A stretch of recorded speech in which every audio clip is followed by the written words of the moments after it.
बात आज political stock exchange की हम करने वाले हैं और आपको हम आंकड़ों के नजरिए से ये बताएंगे कि पहले फेज सेकेंड फेज की वोटिंग 102 सीटें 88 सीटें कुल लगभग 190 सीटों पर वोटिंग हो चुकी है।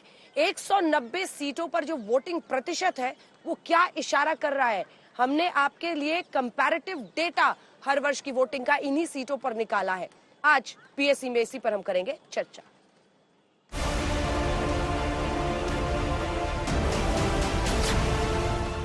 दो दौर का मतदान खत्म, बाकी 5 चरण। घटा मतदान, किसे नफा किसे नुकसान।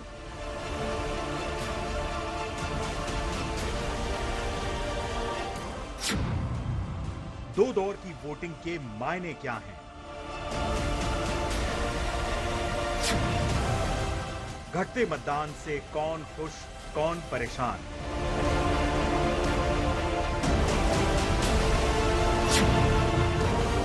विपक्ष की लॉटरी या मोदी की हैट्रिक।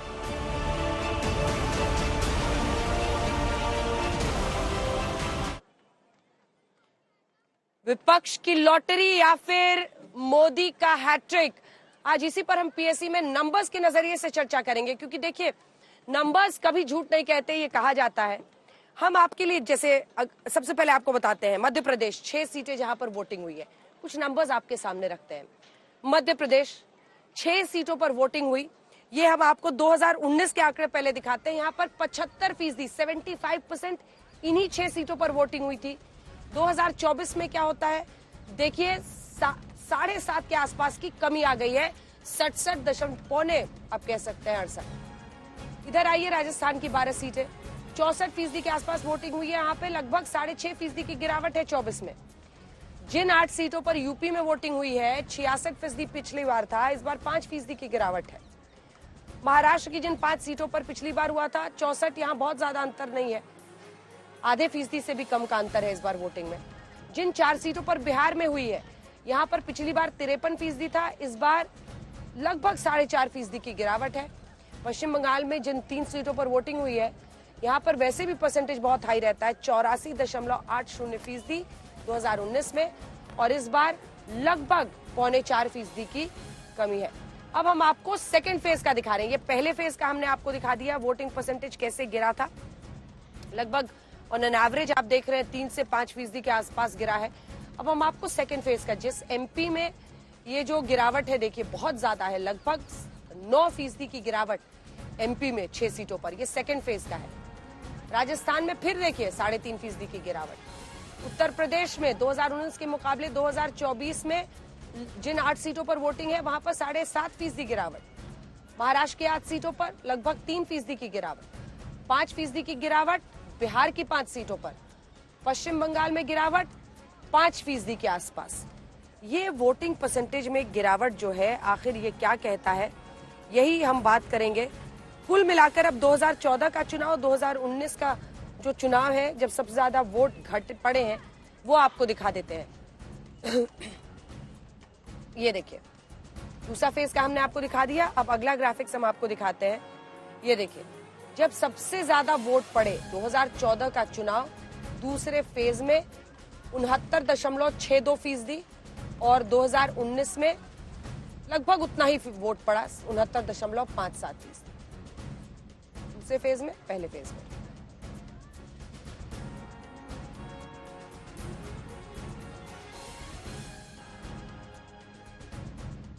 सबसे कम वोट जो है वो 2014 के चुनाव में 5वें फेज में पड़े थे 61, और 19 के चुनाव में सबसे कम वोट पड़े 7वें फेज में। लास्ट में आते आते शायद एक वोटर फटीक भी हो जाता है, 64% 2019 में। अब पिछले चुनाव में जो वोट पड़े वो पहला फेज, दूसरा फेज, तीसरा फेज हम सब आपको दिखा दे रहे हैं। 2019 के आंकड़े हम आपको दिखा रहे हैं। टोटल जो परसेंटेज था वो 67.4% था, एवरेज 60, लेकिन आप देख रहे हैं 69 से शुरू हुआ, 69 फिर 64 पर जाकर पहुंचा था। तो ये पिछली बार का वोटिंग परसेंटेज है।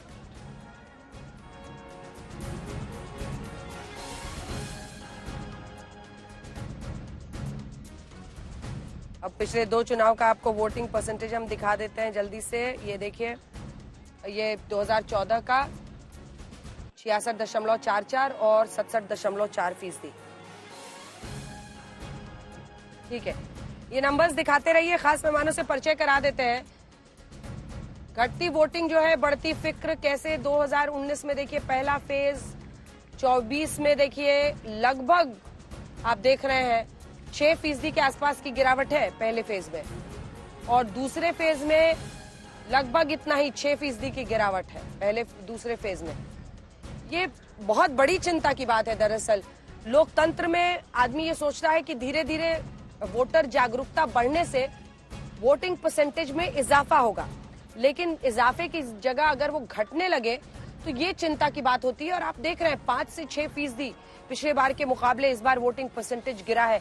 हमारे साथ सिद्धार्थ यादव प्रवक्ता बीजेपी के जुड़ रहे हैं, माफ कीजिएगा, चरण सिंह सापरा साहब प्रवक्ता, राष्ट्रीय प्रवक्ता कांग्रेस पार्टी के, अमीक जमई प्रवक्ता समाजवादी पार्टी के, मलुक नागर साहब सांसद हैं और जनरल सेक्रेटरी हैं आरएलडी के, आशुतोष जी पॉलिटिकल एनालिस्ट के तौर पर, प्रोफेसर संजय कुमार को डायरेक्टर लोक नीति सीएसडीएस के हमारे साथ जुड़ रहे हैं।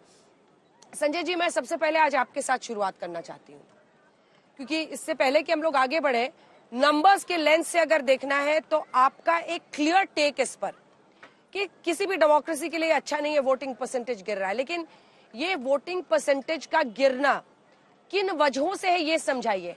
क्या, पहले आप बोलिए, उसके बाद मैं आप अगला सवाल पूछूंगी। संजय जी, ये क्या संकेत देता है? हाँ, नहीं देखिए, निश्चित रूप से वोटिंग परसेंटेज गिरा है, लेकिन तुलना किससे की जा रही है? तुलना की जा रही है 2019 या 2014 के चुनाव से।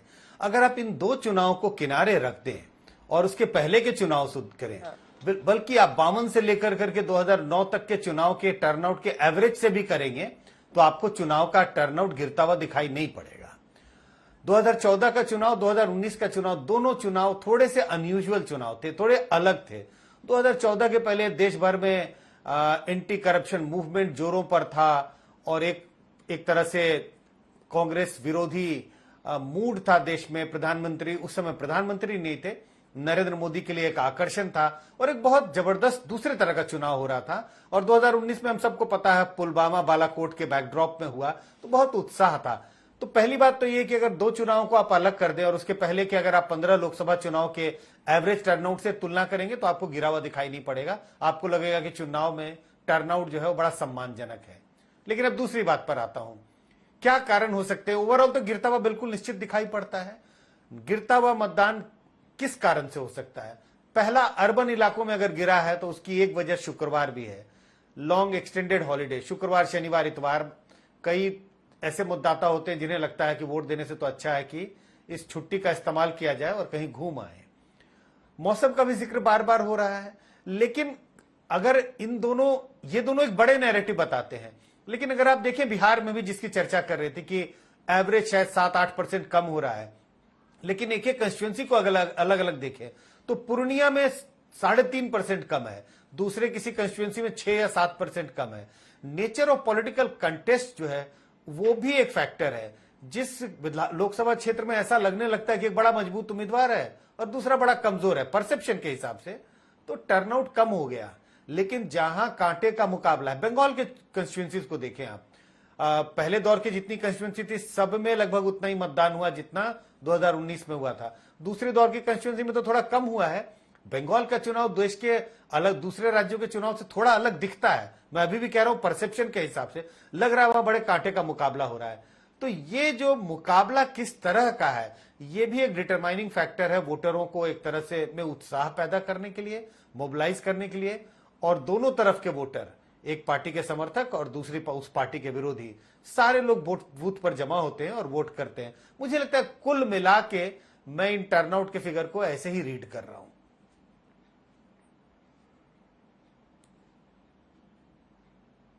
आप कह रहे हैं कि उत्साह लोगों में कम है, कोई एक सेंट्रीफ्यूगल वजह नहीं है जिसकी वजह से सब बूथ की तरफ भागे, और बाकी वजह तो गर्मी तो है ही भीषण। लेकिन इन सब के बीच अगर एक छोटा सा सवाल है मेरा आपसे, अगर उत्साह कम है तो ये सत्ता पक्ष के लिए नुकसानदायक है या विपक्ष के लिए है? फायदेमंद किसके लिए है? नहीं, ऐसे तो कोई संकेत नहीं है कि इसका नुकसान सत्ता पक्ष को होगा या विपक्ष को होगा। मुझे लगता है नुकसान जिसकी चर्चा आप पहले कह रहे थे लोकतंत्र के लिए है, कि अगर लोकतंत्र में लोगों की चुनावों में दिलचस्पी, क्योंकि चुनाव लोकतंत्र की एक तरह से लाइफ लाइन है। अगर आप लोकतंत्र के लिए निष्पक्ष चुनाव होना, वोटरों का बूथ पर आना, वोट देना, तो लोकतंत्र का नुकसान है। देश के जो डेमोक्रेसी है, डेमोक्रेटिक प्रिंसिपल्स है, उसके लिए नुकसान है कि आप पॉलिटिकल पार्टियां जनता में उत्साह नहीं पैदा कर पाई इस चुनाव के बारे में, तो नुकसान लोकतंत्र का होता हुआ दिखाई पड़ता है।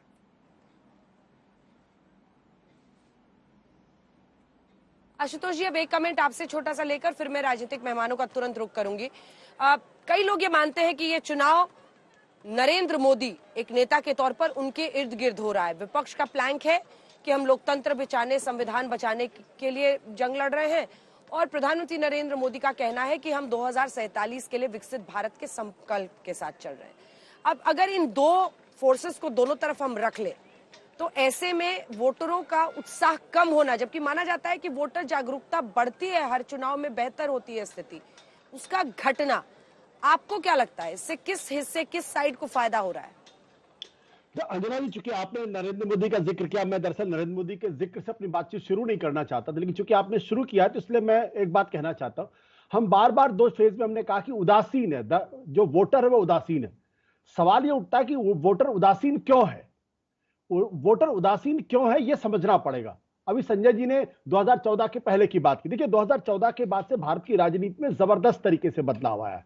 हमने 2014 के पहले भी चुनाव कवर किए और देखे, लेकिन जिस तरीके से दो अलग अलग खेमों में बटा है वोटर आज की तारीख में, या तो वो नरेंद्र मोदी के साथ है पूरी कमिटमेंट के साथ, या नरेंद्र मोदी के खिलाफ है पूरे कमिटमेंट के साथ। दोनों एक दूसरे को फूटी आंख सुहाते नहीं, दोनों एक दूसरे को फूटी आंख देखना नहीं चाहते। यह स्थिति आज की तारीख में भारत के चुनाव में हो गई है। वैसी स्थिति में अगर वोटर प्रतिशत गिरता है तो इसका साफ मतलब यह है कि या तो नरेंद्र मोदी के समर्थक उस या तूफान के बीच में हर सीट पर पहुंच रही हूं।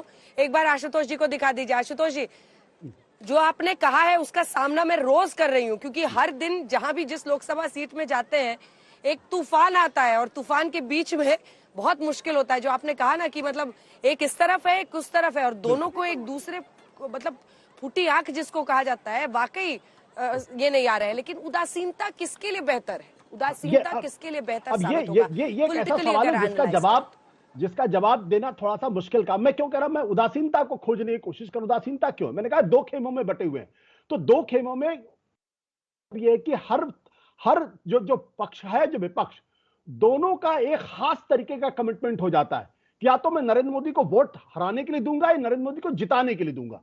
लेकिन अगर उदासीनता दिखाई पड़ रही है, इसका मतलब यह है कि या तो नरेंद्र मोदी को हराने वाला कह रहा है कि यार कोई फायदा नहीं है, तो अब क्यों जाके वोट करें, फिर जीतना तो इनको ही है, या उनको हराने वाला वो भी उसी तरीके की बात करता है। तो ये दरअसल दुधारी तलवार है, और इसके बारे में आज की तारीख में बिना रिजल्ट आए ये कहना बहुत मुश्किल काम है कि दरअसल कौन नहीं निकल रहा, वो जो हराने वाला है या वो जो जिताने वाला है। इसलिए मेरा कहना यह कि उदासीनता दोनों ही पक्षों के लिए, सत्ता पक्ष विपक्ष दोनों के लिए ही कहीं ना कहीं खतरे की घंटी है। और एक चीज जो मुझे स्पष्ट दिखाई पड़ रही है वो यह दिखाई पड़ रही है कि कहीं ना कहीं नरेंद्र मोदी को लेकर एक थोड़ा सा फटीग जरूर आ रहा है, और ये स्वाभाविक है क्योंकि 10 साल की एंटी इनकम्बेंसी है, महंगाई, बेरोजगारी, भ्रष्टाचार, और एक ही चेहरे को बार बार देखने के बाद एक तरीके की बोरियत भी होती है, तो इसलिए उदासीनता आती है। लेकिन मैं ये कहने की स्थिति में नहीं हूं कि दरअसल इसकी वजह से भारतीय जनता पार्टी को फायदा हो रहा है या फिर इंडिया गठबंधन को फायदा हो रहा है। ये तो रिजल्ट आएगा तभी पता चल पाएगा। ठीक है सिद्धार्थ यादव जी, अब पॉलिटिकल लोगों के पास पहुंच जाते हैं, यही से आप बात को आगे ले जाइए। जो एनालिसिस है संजय जी का, और आशुतोष जी सीधा कह रहे हैं कि मौजूदा सरकार को लेकर एक फटीग लोगों के मन में आ गया है, और शायद इसीलिए ये उदासीनता है। देखिए अंजना जी, अभी आशुतोष जी एक एनालिसिस करने की कोशिश कर रहे थे और उन्होंने कहा कि उदासीनता तो है, पर वो क्यों है उदासीनता ये वो नहीं समझ पा रहे थे। पर एक बात जो समझ गए, वो कह रहे हैं कि एक चेहरे को बार बार देखने से बोरियत हो जाती है। आशुतोष जी का चेहरा भी बहुत लंबे समय से एज पॉलिटिकल एनालिस्ट देश की जनता देख रही है, कितनी बोरियत हो गई होगी मैं नहीं जानता। पर आज के अगर एनालिसिस और उदासीनता पर अगर सच्चा विश्लेषण आशुतोष जी करें तो उनको देखने को मिल जाएगा कि वोटिंग परसेंटेज शायद तभी ज्यादा बेहतर होता है जब एक पॉलिटिकल कॉन्टेस्ट अच्छा होता है। अगर पॉलिटिकल कॉन्टेस्ट दोनों ओर से अच्छा होगा, अगर दोनों पक्षों के वोटर्स को उम्मीद होगी, तो निश्चित रूप से एक अच्छा वोटर टर्नआउट आएगा। अब दो विकल्प देश के सामने हैं, एक विकल्प तो हमारा है, और वो हमारे विकल्प को लेकर के जो हमारा कॉन्फिडेंस है, जो हमारे वोटर कि हमने आकांक्षाओं पर खड़े होकर के जो वादे हमने किए थे, उनके सामने जो अनसॉल्व्ड इश्यूज थे 10 सालों के, जो हमने पूरे करने का काम किया, चाहे फिर वो आर्टिकल 370 हो, राम मंदिर हो, टेररिज्म का मुद्दा हो, करप्शन को लेकर के इशू हो, इंसर्जेंसी को लेकर के इशू हो, कश्मीर का विषय हो, इन सब विषयों पर जो भारतीय जनता पार्टी ने वादा किया था, हम उस पर 100% उतरे। उसको लेकर के हमारे वोटर में उत्साह है। उसी दूसरी ओर जो इंडिया अलायंस का वोटर है, उसके पास हताश होने के बहुत कारण है अंजना जी। निश्चित रूप से जिस प्रकार की एक आपसी मतभेद, इन फाइटिंग इनके अलायंस में हमने रांची की रैली में देखा था, अभी कैसे वहां पर मारपीट तक बात बनाई, हमने देखा कि केरल में क्या हो रहा है, हमने देखा कि बंगाल में क्या हो रहा है, हम देख रहे हैं कि दिल्ली के अंदर कहने को अलायंस बहुत जगह है, पर ग्राउंड पर क्या स्थिति है वोटर वो समझता है। दूसरा कारण जो हताश होने का है वो ये भी है कि कहीं ना कहीं जो एक तुष्टीकरण की राजनीति पर उतरी है कांग्रेस पार्टी और इनका पूरा इंडिया अलायंस, जो एक धोखे की राजनीति पर उतरी है और एक वर्ग विशेष के वोट को कब्जाने के लिए बाकी सबके हितों को अनदेखा करने का काम जो कर रही है, उसको लेकर के भी वोटर्स में बहुत हताशा है। आज देश का एससी एसटी ओबीसी वर्ग नहीं सोच रहा होगा कि हमारे आरक्षण को काट के कैसे कर्नाटक में, बंगाल में, ओबीसी वर्ग में एक वर्ग विशेष को खुश करने के लिए, तुष्टीकरण करने के लिए कांग्रेस पार्टी ऐसा काम कर रही है। अपने मैनिफेस्टो में कैसी बातों को जोड़ रही है, इस देश को संविधान से नहीं शरिया से चलाने का विचार कर रही है, क्योंकि उनको एक वर्ग का विशेष का वोट चाहिए और इसको लेकर के भी हताशा है। और निश्चित रूप से जो उदासीनता जो पूरे इंडिया अलायंस के वोटर्स में है, वो देख पा रही है कि नेता आ तो गए साथ, पर जिनका ना चाल, ना चरित्र, ना कोई नेतृत्व, कोई मेल नहीं है। और वो भी ऐसे लोग साथ आए जो पहले एक दूसरे को गाली किया करते थे, भ्रष्ट बताया करते थे। उनमें से भी आज लेटेस्ट फ्रेश एग्जांपल्स हैं भ्रष्टाचार के। कहीं कोई मुख्यमंत्री दिल्ली का चला गया, कहीं कोई झारखंड का चला गया। इन सब विषयों को देखते हुए मैं मानता हूं अंजना जी, जो हताशा है वो एक वर्ग विशेष में है। कांग्रेस पार्टी का वोटर एक वर्ग विशेष का तो आ रहा होगा, ठीक है, साबरा साहब बोल रहे, फिर मैं आशुतोष जी आपके पास आऊंगी। ठीक है, मुझे पता है उन्होंने विशेष स्नेह आप पर बरसाया है, उसका आप जवाब जरूर देना चाहेंगे। ऑडियो कम कर दीजिए। विशेष स्नेह बरसाया, आप जवाब जरूर देना चाहेंगे, लेकिन साबरा साहब एक बार सारे लोग जो आए हैं वो उनसे बातचीत कर लेते हैं। साबरा साहब देखिए, संकेत इसमें ऐसा नहीं है कि विपक्ष के लिए भी बहुत अच्छा संकेत हो, क्योंकि ट्रेडिशनली तो यही माना जाता है कि अगर किसी को हराना हो तो ज्यादा जोश के साथ वोटर निकलता है। ट्रेडिशनली, हालांकि ये कई राज्यों में, कई चुनावों में ये भी गलत साबित हो गया है, लेकिन बहुत अच्छा संकेत, वोटर का उत्साह घटना आपके लिए भी अच्छा संकेत नहीं है। चुनाव आयोग की तरफ से जो टॉप मोस्ट सोर्सेज है वो सीधा कह रहे हैं कि चुनाव आयोग को लेकर जो लोगों के मन में विपक्ष ने भ्रम पैदा किया, वो भी एक वजह है कि लोग कम निकल रहे हैं। आपका जवाब? देखिए अंजना जी, बीजेपी के प्रवक्ता अभी जो बातें कर रहे थे, उन्होंने सब बताने की कोशिश की कि एससी एसटी या आदिवासी लोग ये सब कांग्रेस पार्टी के खिलाफ वोट करना चाह रहे हैं या वो उदासीनता की स्थिति में है। दरअसल ऐसी कोई बात नहीं है। अगर वो हमको हराने की कोशिश में हो तो फिर भारतीय जनता पार्टी के हक में ज्यादा परसेंटेज पोलिंग होना चाहिए ना, फिर ज्यादा परसेंटेज क्यों नहीं हो रहा है? मैं आपका ध्यान आकर्षित करना चाहूंगा फर्स्ट फेज और सेकंड फेज के जो आंकड़े आपने दिए हैं, इसमें अगर देखें तो मध्य प्रदेश में पहले फेज और दूसरे फेज में नजर आ रहा है कि दूसरे फेज में ज्यादा प्रतिशत जो है वो मतलब पोलिंग कम हुई है। राजस्थान में भी दूसरे फेज में कम हुई है। यूपी में पहले फेज से दूसरे फेज में कम हुई है। महाराष्ट्र में भी पहले फेज में 1% था, दूसरे फेज में 3% हो गया। बिहार में 4.5% था, 5% हो गया।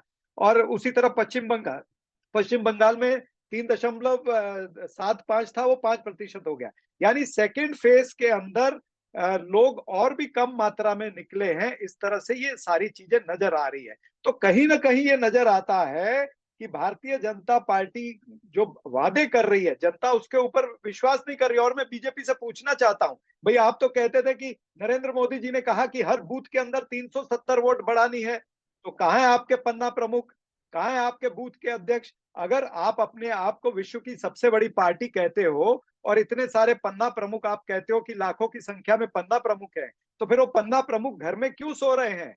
बात यह है कि जनता ने देखा है किस तरह से आप लोग बेवकूफ बना रहे हो 10 वर्षों से, इसीलिए जनता समझ गई है चीन के सामान की और मोदी जी के जुबान की, ये दोनों की अब वैल्यू नहीं है, इनकी दोनों की गारंटी खत्म है। और भारतीय जनता पार्टी नहीं दे आप पा दे रही देता है हूं हिसाब, हाथ बदलेगा हालात, ये हो रहा है। बीजेपी नहीं दे रही है हिसाब, इसलिए हाथ बदलेगा हालात। अभी कल प्रधानमंत्री जी आगरा में खड़े होकर के बोल रहे थे कि जितना पैसा भ्रष्टाचार से मिलेगा वो मैं गरीबों में बांटूंगा। अरे भाई पहले ये तो बताओ कि 26 लाख करोड़ रुपया जो आपको पेट्रोल डीजल की एक्साइज से मिला, वो कौन से गरीबों को बांटा आपने? पीएम केयर फंड में जो 10,000 करोड़ रुपया आपके पास आया, जिसमें चीनी कंपनियों ने भी डोनेशन दिया है, वो कौन से गरीबों को बांट रहे हो? फिर ये बताइए, नवरत्न कंपनियां जो आपने बेची है अपने पूंजीपति मित्रों को, वो क्या गरीबों को बेची है क्या? आपने रेल बेची, सेल बेची, घेल बेची, आपने एयरपोर्ट बेचे, पोर्ट बेचे, तमाम सारी जो पीएसयू है वो आपने बेची है। तो क्या वो गरीबों को बेची है क्या? कॉर्पोरेट का आपने जो टैक्स है वो कम किया, लेकिन किसानों के लिए कोई मदद नहीं की है। आपने 16 लाख करोड़ रुपया माफ किया उद्योगपतियों का, लेकिन किसानों को आपने कर्ज माफी नहीं दी है। तो ये जनता जो है उदासीन है, और जनता देख रही है कि नरेंद्र मोदी 10 साल से हमको किस तरह से धोखा दे रहे हैं, और आपके खुद के कार्यकर्ता जो है वो उदास हो गए हैं। इसीलिए आपके खुद के पन्ना प्रमुख, आपके खुद के बूथ के अध्यक्ष और सबसे बड़ी पार्टी जो आप कहते हो, वो सारे तमाम लोग निराश होकर घर पे बैठे हैं। इसीलिए जो है फेस दर फेस पोलिंग परसेंटेज कम हो रही है। एक सेकंड आपको टोक रही हूँ, ठीक है सापरा साहब। हाँ हाँ हाँ, ठीक है। और एकदम छोटा सा इस पर मुझे बाकी दोनों से भी रिएक्शन ले लेने दीजिए। एक बार ही आप जवाब दीजिएगा सिद्धार्थ जी, थोड़ा सा रुक जाइए, मुझे पता आप जवाब देना चाह रहे हैं, लेकिन 6 गेस्ट हैं, सबको एक बार बोल लेने दीजिए। मलुक नागर साहब, आज उत्तर मध्य मुंबई से इन्होंने टिकट भी दिया उज्जवल निकम साहब को, जिनकी वजह से कसाब को फांसी लगी। कुछ ही देर में वो पीसी भी करने वाले हैं, अपने दर्शकों को दिखाएंगे। कसाब को फांसी लगी, जो 93 ब्लास्ट थे मुंबई के, उसमें भी वो थे, ये थे। क्या राष्ट्रवाद को फिर नए सिरे से बूस्ट देने की कोशिश है? क्या जो उदासीनता वोटर में है वो एक चैलेंज बन गया है एनडीए के लिए, बीजेपी के लिए?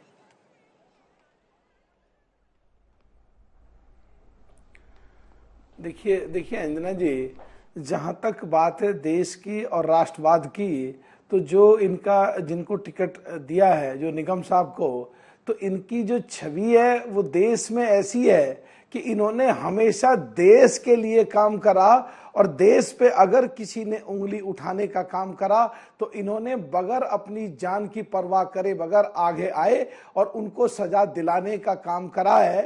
तो ये तो पार्टी के अंदर देख करके किसी की रिपोर्ट कैसी आ रही है, किसी की रिपोर्ट कैसी नहीं आ रही है, और किसी की छवि इतनी बढ़िया है कि उसकी छवि का फायदा पूरे देश में मिलेगा, तो ये तो उसी रणनीति के तहत एक लिया गया निर्णय है। और मुझे उम्मीद है कि पूरे बंबई में, पूरे महाराष्ट्र में, पूरे देश में इसका फायदा मिलेगा। जहां तक बात उदासीनता की है, मैं जितने भी हमारे साथी बोल रहे हैं, मुझे ऐसा लगता नहीं है कि वो ईमानदारी से बात कर रहे हैं। सब अपने अपने पक्ष की बात कर रहे हैं। मुझे एनडीए आरएलडी की वजह से अपने पक्ष की बात करनी चाहिए, इनको नकार देना चाहिए। पर जो मुझे लगता है अंजना जी, आपके शो पे मैं कहना चाहता हूं कि जो मोदी जी का नारा 400 पार, विपक्ष इतना हताश हो गया, इतना उदासीन हो गया, उसे लगता है 400 के पार आ रहे वोट डालने से कोई फायदा है नहीं, तो वो बिल्कुल निकल नहीं रहा है। जहां तक जो हमारे वाले हैं एनडीए वाले, उनको लगता है कि लाइन में जितने लोग खड़े हैं हमारे ही लोग खड़े हैं, बहुत ज्यादा एफर्ट करने की जरूरत है ही नहीं है। 400 पार भी है और ये पूरी लाइन हमारे ही भरी हुई है, तो ज्यादा एफर्ट करने की जरूरत नहीं है। तो नुकसान कुछ हमें भी हो रहा है, पर ज्यादा नुकसान विपक्ष को हो रहा है इस उदासीनता का, इस परसेंटेज को घटते हुए का, जो अपने अपने तरीके से यहाँ प्लीड कर रहे हैं। जो बूथ पे जाकर के जब लाइन लगती है, जो बूथ के जाकर के हमने देखा वहां वोटिंग होते हुए,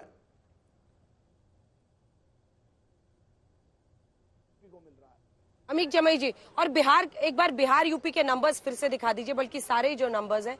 ये जो उदासीनता है ये किसी के लिए अच्छा नहीं है, क्योंकि ये फिर दिखाता है कि ना वो आपको लेकर एक्साइटेड है और ना शायद सत्ता पक्ष को लेकर। तो इसमें ऐसा कहना कि, और ट्रेडिशनली जैसा मैंने सापरा साहब से भी पूछा था, अगर हराना हो तो ज्यादा निकलते। अंजना जी, आप जहां जहां पे जा रही हैं, आपका मैंने कई प्रोग्राम देखा भी है। कहा जाता था पहले कि जिस ओर जवानी चलती है उस ओर जमाना चलता है, लेकिन आप जहां जहां जा रही हैं, जवानी चाहे पक्ष की हो या विपक्ष की हो, क्या बात है कि उनकी आंखों में एक नाउमीदी है, एक निराशा है, एक उदासीनता है इस मुल्क के मुस्तकबिल को लेकर। और जितने प्रोग्राम्स आप कर रही हैं या आज तक जो मैं देख रहा हूं, युवाओं में बेरोजगारी सबसे बड़ा मुद्दा बना। हमारे वज़ीर आज़म ने तो कहा था 2014 में कि 2 करोड़ प्रतिवर्ष नौकरी मिलेगी, तो 10 साल का मतलब 20 करोड़ हो गया। तो सवाल यह है कि चाहे वो इकोनॉमिक डिस्ट्रेस, चाहे वो एग्रीकल्चर क्राइसिस हो, चाहे वो 4000 करोड़ का आज भी पश्चिम का गन्ना का बकाया हो, चाहे उत्तर प्रदेश में, चाहे वो कन्नौज हो, चाहे वो फिरोजाबाद हो, चाहे वो रामपुर हो या सहारनपुर हो, हमारा एमएसएमई जो सबसे ज्यादा नौकरियां देता था, आधा कोविड में बंद हो गया और आधा कोलैप्स हो गया क्योंकि सरकार ने उसको कोई बैकिंग नहीं करी, जो हमारा स्वदेशी उत्पाद था।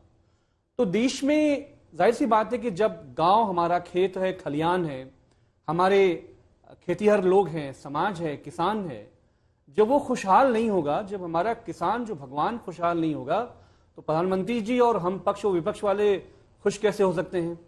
ये एक निराशा है इस पूरे जो वोट का ये परसेंटेज है। कुछ लोगों की मजबूरी है जो न्यूट्रल पोजीशन में वो बात नहीं कह सकते हैं, लेकिन हम ये मान के चल रहे हैं कि पहले और दूसरे चरण में नरेंद्र मोदी जी ने जो पूरी कोशिश करी इस चुनाव को ध्रुवीकरण करने की, इस्लामोफोबिक स्टेटमेंट दिए, लेकिन लोगों में वो काम नहीं कर रहा है। जो उग्र राष्ट्र, जो जिसको हम एक्सट्रीम राष्ट्रवाद बोलते हैं, हमारी नजर में तो राष्ट्रवाद जो भारत का संविधान है वही राष्ट्रवाद है। तो हमारे दलित समाज को लगता है, बैकवर्ड को लगता है कि बाबा साहब का जो दिया हुआ संविधान है, नरेंद्र मोदी उसे खत्म करना चाहते हैं। आरक्षण तो तकरीबन प्राइवेटाइजेशन करके खत्म कर दिया गया, आरक्षण है कहां की नौकरियां होंगी। तो ये सारे मुद्दे हैं अंजना जी जो आप जा रही हैं, आप आगे भी थर्ड फेज में आप फेस करेंगी कि चरम की जो गरीबी है, बेरोजगारी है, 80 करोड़ लोगों को इस देश में खाना खिलाया जा रहा है। प्राइम मिनिस्टर यही तो कह रहे हैं, यही तो सूचकांक है। जो लोग कटोरा लेके राशनों की लाइन में जा रहे हैं, आपको क्या लगता है कि वो जो गृहिणियां हमारे घर में माएं बहनें हैं, क्या वो खुशहाल हैं? वो खुशहाल नहीं है, क्योंकि उनके खेतों से 1900-2000 में गेहूं का दाम नहीं मिल रहा है प्रति क्विंटल। मैं भी पूर्वांचल होकर आया, जौनपुर होकर आया, 2000 से ज्यादा का दाम नहीं मिल रहा है। और ये जो आटे पैकिंग में मिलते हैं अंजना मैम, कभी आप दोनों का रेट जरा मिलाइएगा। अगर प्रधानमंत्री जी एमएसपी दे देते तो एक बहुत उत्साह हो जाता किसानों में कि प्रधानमंत्री जी ने किसानों के बारे में सोचा। आप उन्हें खैरात मत दीजिए, उनके अकाउंट में पैसा डाल के। वो मेहनतकश लोग हैं हमारे देश के किसान, युवा मेहनतकश है, गांव के लोग मेहनत करके कमाने वाले लोग हैं। आप उन्हें, उनके हाथ को मजबूत करिए, लेकिन आपने उनके पैर काट दिए। इस वजह से ये सारी उदासीनता इस पूरे देश के लिए, लोकतंत्र के लिए घातक है। हुकूमतों का क्या है, आती जाती रहेंगी, किसी का ये जो मसनद है ये परमानेंट नहीं है। मैं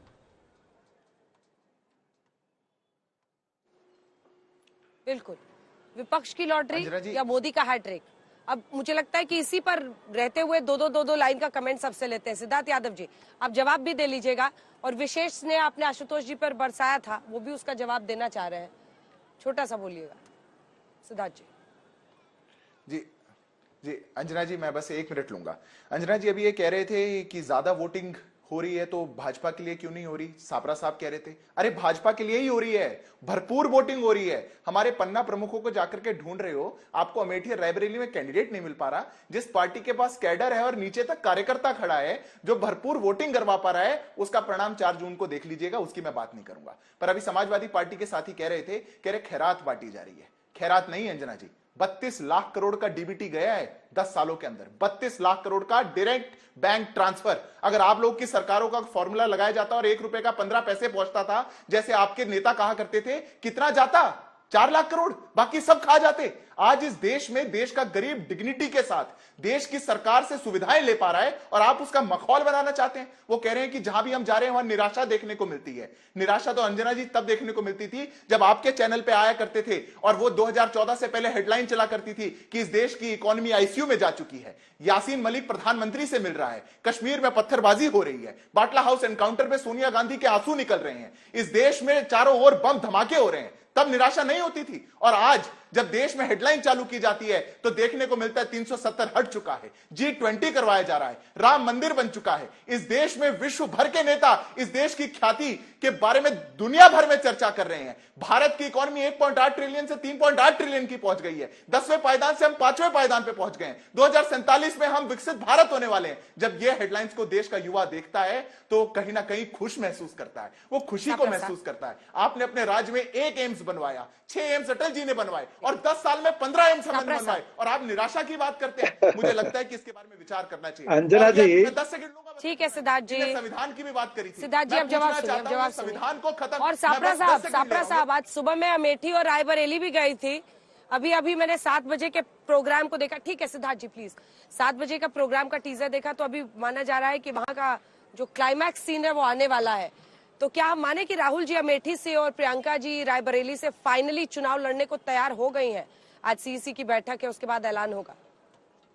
देखिए अंजना जी, जिसको आप क्लाइमैक्स सीन कह रहे हैं हम उसको देश सेवा कहते हैं, और ये अधिकार जो है वो कांग्रेस अध्यक्ष का है और सेंट्रल इलेक्शन कमेटी का है। अगर वो सेंट्रल इलेक्शन कमेटी में तय होगा तो निश्चित रूप से राहुल जी ने खुद कहा है कि अगर पार्टी कहेगी तो मैं लड़ूंगा।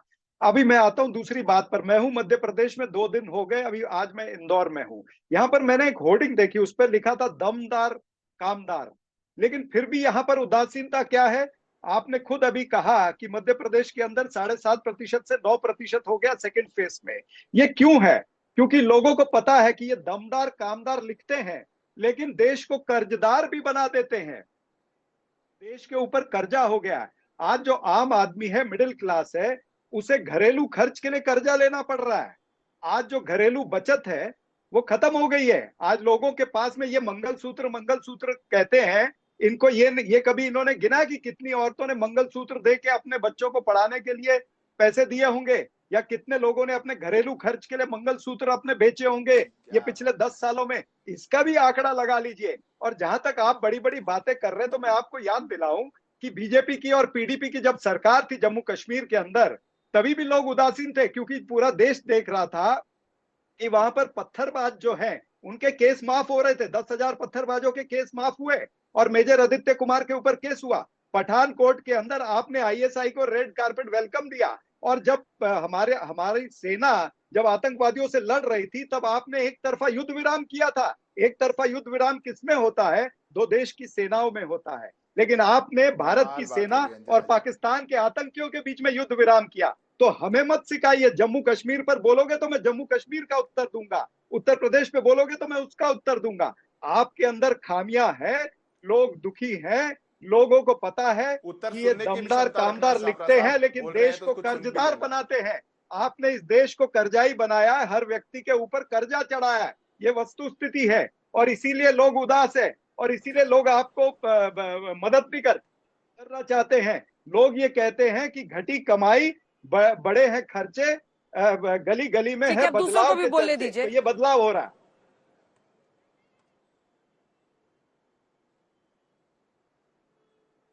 जल्दी से एक बार सीधा चलते हैं आशुतोष जी के पास। अब आप और सिद्धार्थ यादव जी आपस का जो स्नेह है उसको निपटा लीजिए। आशुतोष जी।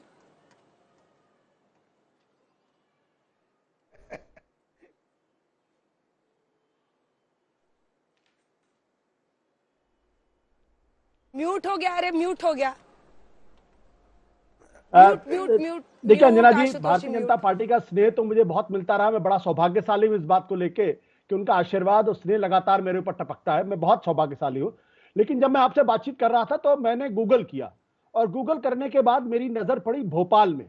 भोपाल से जो खबर है वो 1 नहीं 2 बार की खबर है कि अमित शाह ने वहां पे जो पार्टी के एमएलए और मंत्रियों को जबरदस्त तरीके से डांट लगाई है और कहा है कि आप लोग फील्ड में एक्टिव नहीं हैं।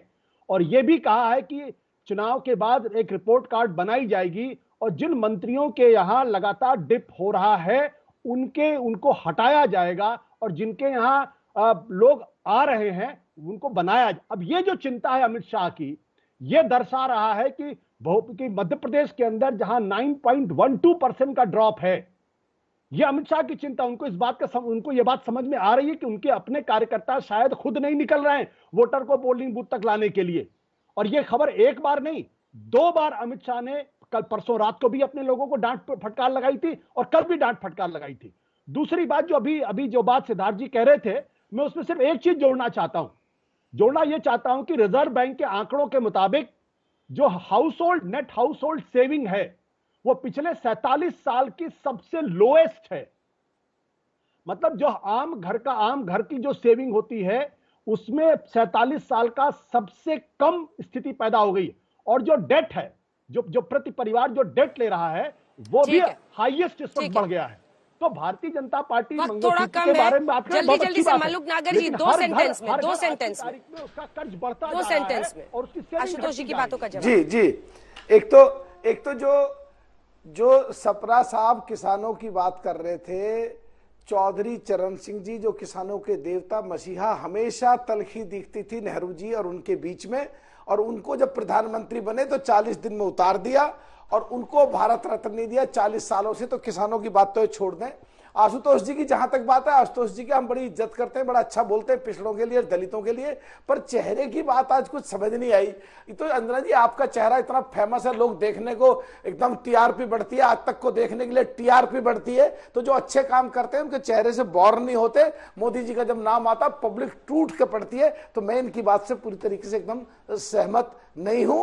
और कम जो हो रहा है, जो मैंने पहले भी कहा, इसका सीधा फायदा इसी बात के साथ अंत करते हैं बहस का, यहीं पर अंत करना पड़ेगा। आप सभी का बहुत धन्यवाद। 2 दौर का मतदान खत्म हो चुका है, 5 दौर का बाकी है, लेकिन 2019 के मुकाबले औसतन 3 से 7% के आसपास तमाम सीटों पर जो वोटिंग इस बार हो चुकी है वहां पर वोटिंग प्रतिशत गिरा है।